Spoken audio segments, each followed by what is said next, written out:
Υπάρχει ένας μύθος ότι δίπλα στο άγαλμα της Μήλου, της Αφροδίτης, φτιάξανε ένα άγαλμα του Άρη για να προστατεύει την Αφροδίτη. Θα έδινα και 10 εκατομμύρια για αυτό το άγαλμα, όποιος το έβρισκε.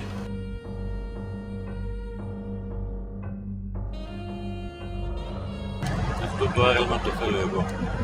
Να πας να τους βοηθήσεις, αλλά με τα χεράκια σου να το φέρεις σε μένα. Τζόρτζι εδώ. Τι θες? Έμαθα ότι κυνηγάς ένα άγαλμα. Το άγαλμα το θέλω. Πες μου πόσα θες. Τελικά το άγαλμα έχει μεγαλύτερη αξία από όσο νομίζουμε. Το άγαλμα μπορεί να οδηγήσει τον κάτοχό του στο αρχαίο περιδέρεο που φορούσαν μεγάλοι κατακτητές, όπως ο Φίλιππος, ο Μεγαλέξανδρος, ο Καίσαρας και ο Ναπολέων.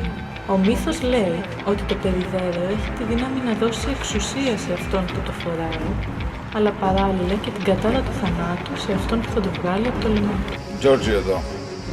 Μια χάρη. Θέλω να βγάλεις κάποιον από τη φυλακή. Θα τον περιποιηθώ εγώ.